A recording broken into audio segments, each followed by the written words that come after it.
आठवण सूर्याची, साठवण स्नेहाची, कणभर तीळ, मनभर प्रेम, गुळाचा गोडवा, स्नेह वाढवा, तिळगुळ घ्या, गोड गोड बोला. मकर संक्रांतीच्या सर्वांना हार्दिक शुभेच्छा. नमस्कार मंडळी, श्री स्वामी समर्थ. स्वागत आहे तुमचे माझ्या यूट्यूब चॅनलवरती. आजचा दिवस तुम्हाला खूप छान, सुखाचा, आनंदाचा जाऊ, हीच मी स्वामींच्या चरणी प्रार्थना करते आणि आज या नवीन व्हिडिओला सुरुवात करते. येत्या 14 जानेवारीला म्हणजेच बुधवारी आलेली आहेत मकर संक्रांती. या मकर संक्रांतीला चुकूनही या 3 वस्तू कोणालाही देऊ नका, नाहीतर माता लक्ष्मी घर सोडून जाईल आणि घरात गरिबी, दरिद्रता येऊ लागेल. आपल्या घरात असणारी माता लक्ष्मीची जागा ही अलक्ष्मी घेईल आणि 99% लोकांना ही गोष्ट अजूनही माहीत नाही. म्हणून आज या व्हिडिओमध्ये मी तुम्हाला मकर संक्रांतीच्या दिवशी अशा कोणत्या वस्तू आहेत ज्या आपल्याला चुकूनही या दिवशी कोणाला द्यायच्या नाहीत. अगदी तुमचा सक्का भाऊ असला तरीही तुम्हाला या ज्या वस्तू मी सांगणार आहे तर त्या कुणालाही द्यायच्या नाहीत. तर अशा कोणत्या वस्तू आहेत याबद्दलची संपूर्ण माहिती या व्हिडिओमध्ये मी तुमच्यासोबत शेअर करणार आहे. त्यामुळे तुम्ही हा व्हिडिओ स्किप न करता शेवटपर्यंत नक्की पहा. चॅनलवरती नवीन असाल तर सबस्क्राईब करा आणि असेच माहितीपूर्ण नवनवीन व्हिडिओ पाहण्यासाठी बेल आयकॉनलाही प्रेस करा, म्हणजे जेव्हा कधी मी नवीन व्हिडिओ अपलोड करेल त्याचं नोटिफिकेशन सर्वात अगोदर तुम्हाला भेटेल आणि तुम्ही एक पण व्हिडिओ मिस करणार नाही. तर पहा, मकर संक्रांतीला केलेलं दान हे लक्षपटीने पुण्यकारक, धनकारक आणि सौभाग्यकारक मानले जाते आणि म्हणून आपण मकर संक्रांतीला आपल्या पद्धतीने जे काही दान होईल तर ते दान करत असतो, कारण या दानाचं खूप जास्त मोठं धार्मिक महत्त्व असतं. हे दान आपण केले तर वाईट काळामध्ये या दानाचं पुण्य हे आपल्याला मिळत असतं. परंतु दान करताना अशा काही वस्तू आहेत ज्या चुकूनही आपल्याला दान करायच्या नसतात. जर आपण आपल्या घरातून या वस्तू कोणाला उसन्या दिल्या किंवा दान या वस्तूंचं केलं तर याचे वाईट परिणाम जे आहेत तर ते आपल्याला स्वतः भोगावे लागत असतात. आपल्या घरामध्ये जे काही लक्ष्मीचं स्थान असतं तर ते अलक्ष्मी घेत असते. घरातील लक्ष्मी ही आपलं घर सोडून निघून जाते आणि आपल्या घरात गरिबी, दरिद्रता, दुःखही येऊ लागते. म्हणून मकर संक्रांतीला ज्या वस्तू मी तुम्हाला सांगणार आहे तर त्या चुकून सुद्धा तुम्हाला कोणाला दान द्यायच्या नाहीत किंवा तुमच्याकडे कोणी मागायला आले तरीही त्या तुम्हाला अजिबात द्यायच्या नाहीत. आता पहा, यंदा मकर संक्रांत ही 14 जानेवारी 2026 वार बुधवार या दिवशी आलेली आहे. ज्योतिषीय स्रोतांनुसार सूर्य मकर राशीत दोपहर 3:13 वाजता प्रवेश करतो आणि पुण्यकाळ साधारणपणे 3:13 वाजता ते सूर्यास्तापर्यंत किंवा त्यानंतर काही वेळ असतो. जसे की काही पंचांगांमध्ये 3:13 वाजता ते 5:45 किंवा 6:15 वाजतापर्यंत असतो. मकर संक्रांतीचा सण हा एकूण 3 दिवसांचा असतो: भोगी, संक्रांती आणि किंक्रांत. तसेच आपण संक्रांतीपासून रथसप्तमीपर्यंत हळदी कुंकू सुद्धा करत असतो. हळदी कुंकू करताना सुद्धा वेगवेगळ्या वस्तू ज्या आहेत तर त्या दान दिल्या जातात. परंतु हळदी कुंकू करताना सुद्धा अशा काही वस्तू आहेत ज्या आपल्याला अजिबात दान द्यायच्या नाहीत. त्याचबरोबर बघा, मकर संक्रांत, भोगी आणि किंक्रांत या 3 दिवशी सुद्धा अशा काही वस्तू मी तुम्हाला सांगणार आहे तर त्या चुकून सुद्धा तुम्हाला कोणाला दान द्यायच्या नाही.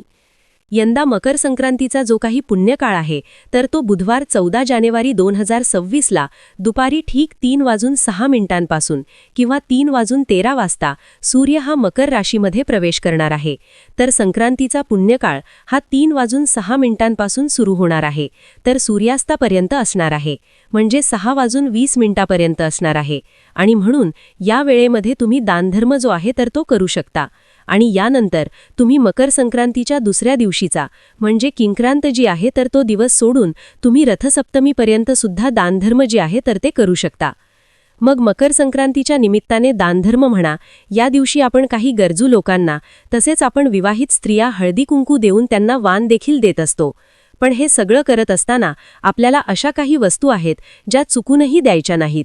यासोबतच या मकर संक्रांतीच्या दिवशी काही अशा वस्तू आहेत ज्या चुकूनही खरेदी करू नये, कारण ज्योतिषशास्त्रानुसार मकर संक्रांतीला काही वस्तूंचा दान करणं किंवा काही वस्तू खरेदी करणे हे पूर्णपणे वर्ज्य मानलं आहे. यातली पहिली वस्तू आहे ते म्हणजे झाडू. आता आपल्या घरामध्ये सणवार म्हटलं की झाडू खरेदीही आलीच, कारण आपण आपल्या घरामध्ये काही सणवार असले तर या निमित्ताने झाडू विकत घेत असतो. पण मकर संक्रांतीच्या दिवशी आपल्याला झाडू हा अजिबात खरेदी करायचा नाही, कारण झाडूला आपण माता लक्ष्मी म्हणतो. पण तो घेण्यासाठी अश्विन अमावस्या, धनत्रयोदशी किंवा कोणत्याही महिन्यामध्ये शुक्रवारच्या दिवशी तुम्ही झाडू खरेदी करू शकता. पण मकर संक्रांतीच्या दिवशी आपल्याला चुकूनही झाडू जो आहे तर तो अजिबात खरेदी करायचा नाही. कारण मकर संक्रांतीच्या दिवशी आपण झाडू घेतला तर त्या निमित्ताने आपण ज्या व्यक्तीकडून झाडू खरेदी केला त्या व्यक्तीला आपण पैसे जे आहे तर ते देत असतो आणि मग झाडू खरेदी करत असतो. आणि हीच एक चूक जी आहे तर ती आपली इथे मकर संक्रांतीला होत असते. या दिवशी आपण पैसेही खर्च करत असतो आणि झाडू जो आहे तर तो सुद्धा आपल्या घरामध्ये आणत असतो. कारण पैसे ही सुद्धा लक्ष्मी आहे आणि झाडू हा सुद्धा लक्ष्मी आहे. आणि म्हणून ही एक चूक जर आपण या मकर संक्रांतीला केली तर माता लक्ष्मी आपल्यावरती नाराज होऊन आपल्या घरातून काढता पाय घेते आणि परिणामी घरात गरिबी दरिद्रताही येत असते. म्हणून चुकूनही तुम्ही यंदा मकर संक्रांतीला झाडूची खरेदी आहे तर ती करू नका. आता बघा, बरेच जण मकर संक्रांतीला दान करायचं असतं म्हणून झाडू खरेदी करून तो संक्रांतीच्या दिवशी मंदिरामध्ये दान करत असतात. कारण मंदिरामध्ये झाडूचं दान करणं हे एक भाग्याचं लक्षण मानले जाते. पण त्यासाठी काही ठराविक प्रसंग तिथी असतात. पण मकर संक्रांतीचा दिवस तुम्हाला यासाठी अजिबात निवडायचा नाही. कारण मकर संक्रांतीचं दान असेल तर ते कुठेही असो, मंदिरात असो, घरात असो, त्यासाठी आपला झाडू जो आहे तर तो अजिबात घ्यायचा नाही. तसेच या मकर संक्रांती दिवशी आपल्या घरातील झाडू हा कोणाच्याही नजरेला पडणार नाही याची विशेष तुम्हाला काळजी घ्यायची आहे. कोणाच्या नजरेला म्हणजे आपल्या घरातील व्यक्ती सोडून जेव्हा बाहेरची व्यक्ती तुमच्या घरामध्ये येणार असेल, या दिवशी संक्रांतीच्या शुभेच्छा द्यायला अनेक लोक आपल्या घरी येत असतात, तेव्हा त्यांच्या नजरेला आपल्या घरातील झाडू पडणार नाही याची विशेष काळजी घ्या. सूर्य उगवण्यापूर्वीच तुम्हाला घरातील स्वच्छता करून घ्यायची आहे, झाडलोट करून घ्यायची आहे आणि झाडू हा तुम्हाला अशा ठिकाणी ठेवा की त्याची नजर कोणावरती पडणार नाही. त्याचबरोबर बघा, मकर संक्रांतीचा दिवस हा शनिदेवाला देखील समर्पित आहे आणि शनीची 7.5 जावी म्हणून या दिवशी अनेक जण तेलाचं दान करत असतात. पण शनिदेव हे सूर्यपुत्र आहेत, पण या पिता आणि पुत्राचं एकमेकांशी कधीकधीचं विशेष असं काही पटत नाही.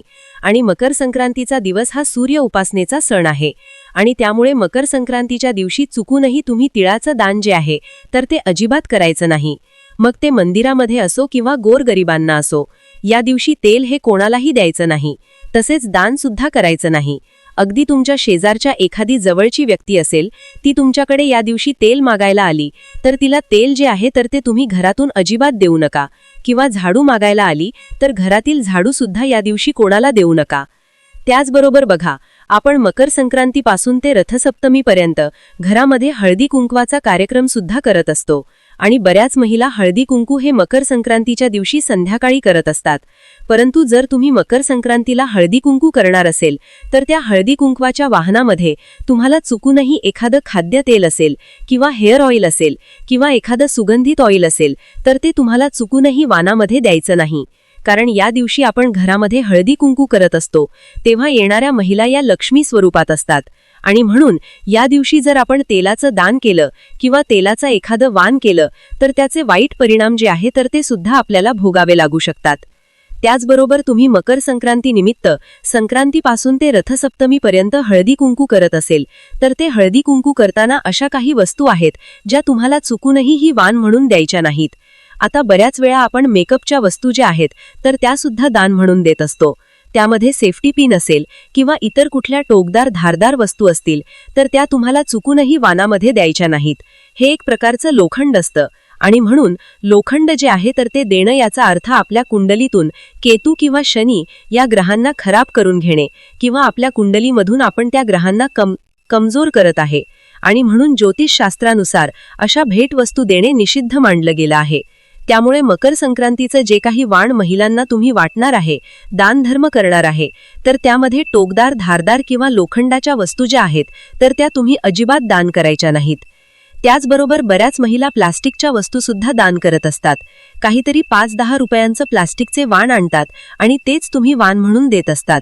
परंतु बघा, प्लास्टिकचे दान करणे हे नकारात्मक ऊर्जा आणत असते. यामुळे आपल्या घरात नकारात्मकता येत असते आणि याचे वाईट परिणाम जे आहे तर ते आपल्याला सुद्धा भोगावे लागत असतात. म्हणून तुम्ही हळदी कुंकू करताना चुकूनही प्लास्टिकच्या वस्तू ज्या आहेत त्या तुम्ही वाण म्हणून अजिबात देऊ नका. त्याचबरोबर मकर संक्रांतीला कपड्यांचं दान सुद्धा केलं जातं. अनेक लोक गरजू व्यक्तींना कपडे दान करत असतात. परंतु आपल्याला या संक्रांतीला काळ्या रंगाचे कपडे जे आहेत तर ते चुकूनही दान करायचे नाहीत. काळा रंग हा नकारात्मक ऊर्जेचा प्रतीक मानला जातो आणि त्याचे दान केल्यास व्यक्तीला अशुभ परिणाम देखील मिळू शकतात. त्यामुळे मकर संक्रांती दिवशी काळ्या रंगाचे कपडे दान करणे आवर्जून टाळावे. त्याचबरोबर बघा, मकर संक्रांतीला अनेक जण आपल्या घरामध्ये कधी वस्तू असतात त्याच वस्तूंचं दान करत असतात, ज्या वस्तू आपण अगोदर वापरलेल्या असतात. परंतु बघा, जेव्हा आपण दुसऱ्यांना दान करतो तेव्हा त्या वस्तू चांगल्याच असायला हव्या. वापरलेल्या वस्तूंचं दान केलं तर आपण स्वतः आपल्या घरातील दरिद्रताही इतरांना देतो, जे पूर्णपणे चुकीचे आहे. आणि म्हणून वापरलेल्या वस्तू तुम्ही चुकूनही या दिवशी दान करू नका. आता आपण पाहूया की मकर संक्रांतीला अशा कोणत्या वस्तू आहेत ज्या वस्तूंचं दान केलं जातं. या वस्तू दान केल्याने याचा आपल्याला खूप अधिक पटीने पुण्य मिळत असतं. तर पहा, मकर संक्रांतीला तुम्हाला तिळाचं दान करायचं आहे. आता तिळाचं दान का करायचं आहे तर बघा, संक्रांतीच्या दिवशी शनी महाराजांचं घर जळून खाक झालं होतं आणि या घरामध्ये फक्त काळे तीळ शिल्लक होते. आणि याच दिवशी सूर्यदेव हे शनी महाराजांच्या घरी येणार होते आणि घर जळाल्यामुळे घरामध्ये फक्त काळे तीळ शिल्लक होते. आणि शनिदेवाने सूर्यदेवांना काळे तीळ देऊनच त्यांचे स्वागत केले होते. आणि म्हणून या दिवशी असे वरदान दिले आहे की जो कोणी या दिवशी सूर्यदेवाला काळे तीळ अर्पण करेल किंवा तिळाचं दान करेल, त्या व्यक्तीचे सर्व संकट, दुःख हे दूर होतील. आणि म्हणून तुम्हाला या दिवशी तिळाचं दान हे नक्की करायचे आहे. यासोबतच जानेवारी महिन्यामध्ये भरपूर थंडी असते, म्हणून तुम्ही गरीब व्यक्तींना, गरजू व्यक्तींना ब्लँकेट, नवीन कपडे हे सुद्धा दान करू शकता. त्याचबरोबर या दिवशी तुम्ही तांदळाचा दान देखील करू शकता, डाळी दान करू शकता. गूळ, शेंगदाणे सुद्धा या दिवशी दान करणे अतिशय शुभ मानले गेले आहे. या दिवशी तुमच्या घरी एखादा गरजू व्यक्ती आला किंवा एखादा ब्राह्मण आला तर त्याला रिकाम्या हाताने तुम्ही पाठवू नका. काहीतरी दान तुम्हाला या दिवशी नक्की करायचं आहे. याचे तुम्हाला अनेक पटीने पुण्य जे आहे तर ते प्राप्त होते. या व्हिडिओमध्ये आपण मकर संक्रांतीच्या निमित्ताने करण्याचा दानधर्म असेल किंवा हळदी कुंकवाच्या निमित्ताने घ्यायचे वानवस्तू असतील, त्यामध्ये कोणत्या वस्तू घेणं टाळायचं आहेत याबद्दलची माहिती या व्हिडिओमध्ये आपण पाहिलेली आहेत. आणि हीच माहिती मला तुमच्यापर्यंत शेअर करायची होती.